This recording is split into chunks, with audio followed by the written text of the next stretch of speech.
Chers amis, bonjour. Nous sommes le mardi 4 juin 2024. Il est 9h30. Quelques news de l'Arménie, de l'Artsakh et de la diaspora arménienne. Comme chaque mois, donc Nouvelles d'Arménie, le mensuel Nouvelles d'Arménie Magazine qui est arrivé donc hier. Voilà, donc la figure de l'opposition, donc Monseigneur Bakrat Galstanian, vous voyez donc avec sa marche vers Yerevan. Voilà. Euh, enfin, une nouvelle fois, donc Nouvelle d'Arménie, c'est une centaine de pages, plus d'une centaine de pages, avec tous les éléments liés à l'Arménie. C'est l'information importante pour tous ceux qui veulent savoir tout ce qui se passe en Arménie, hein, donc actuellement. Oui, Mélenchon aussi qui était en Arménie, des reportages, tout plein d'éléments voilà, liés à l'Arménie et aux Arméniens.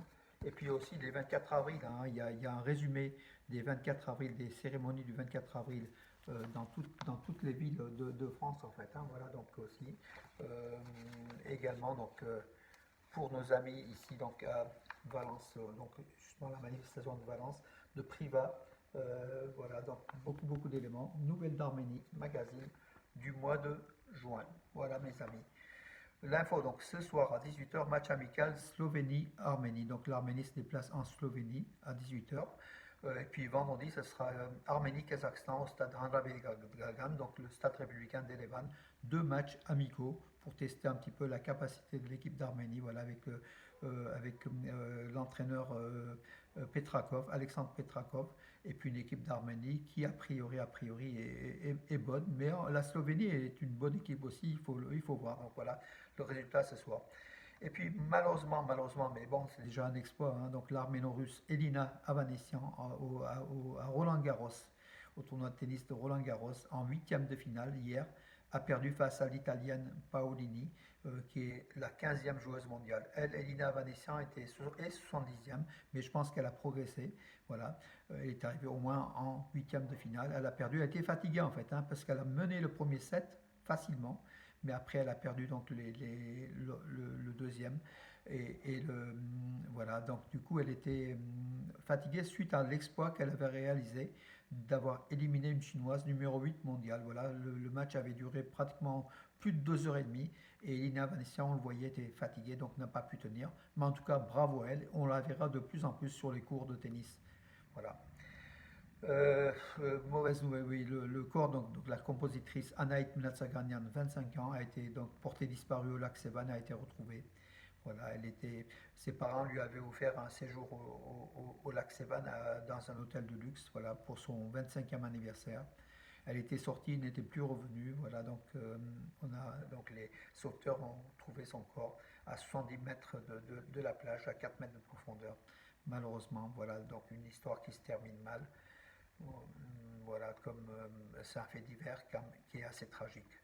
La cage de Bunka. Bunka, c'est le seul éléphant du saut d'éléphant. La cage est trop petite et l'éléphant s'ennuie en fait, hein. Les responsables envisagent d'acquérir un deuxième éléphant et agrandir l'espace de l'éléphant du zoo je m'en dis, de Yerevan. C'est ce qu'a déclaré donc comment dirais-je, le maire d'Erevan, Digran Avignan.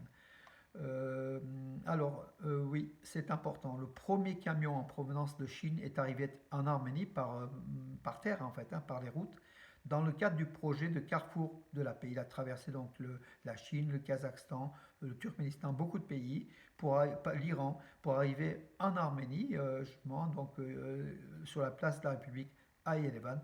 Et c'est le premier trajet de carrefour de la paix proposé par le gouvernement arménien. Voilà donc comment dirais-je, de liens de transport entre l'Arménie et le monde à travers avec les axes de transport que l'Arménie a définis tout simplement, hein. C'est un petit peu une réponse au corridor du Zangezur que les Azéris et Turcs réclament.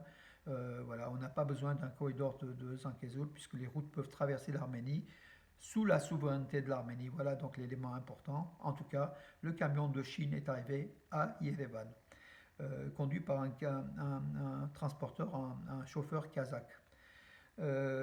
Alors oui, neuvième enfant d'une famille donc de Mezmarsik. Mezmarsik, c'est un village proche de Vartenis, dans la région de Gerarkunik. Donc une femme a mis au monde son neuvième enfant, donc neuvième enfant dans la région de Geralkunica, comme j'ai dit. C'est autour du lac Sevan, hein, c'est au sud-est du lac Sevan. Voilà, donc neuvième enfant, c'est un garçon, voilà, et il a deux frères déjà et six sœurs. Voilà, une famille de neuf enfants. C'est bon pour la démographie en Arménie et c'est une bonne chose pour l'Arménie. Les activités des musiciens ambulants seront interdites sur la place de la République et l'avenue du Nord à Yerevan, et puis dans quelques zones en fait, puisqu'en fait ces personnes-là, enfin ces musiciens, artistes, gênaient quand même la population en fait, les immeubles qui sont autour, hein, voilà, à des heures tardives et imprévues. La municipalité de Yerevan a pris donc des mesures pour limiter justement comment dirais-je, le bruit nocturne, voilà, pour que la quiétude des habitants soit aussi respectée. C'est une bonne décision. Tigran Avignon, le maire d'Erevan, a invité son homologue de Kiev, Vitaly Klitschko, pour venir en Arménie. Voilà des liens entre l'Arménie et l'Ukraine, avec le gouvernement Pachinian qui veut s'écarter de la Russie, se rapprocher de l'Ukraine et de l'Occident. Continue, voilà, c'est un énième élément des relations entre l'Arménie et l'Ukraine, un rapprochement. Voilà mes amis pour aujourd'hui, j'en ai terminé. Je vous souhaite une bonne journée et je vous donne rendez-vous à demain. Bonne journée.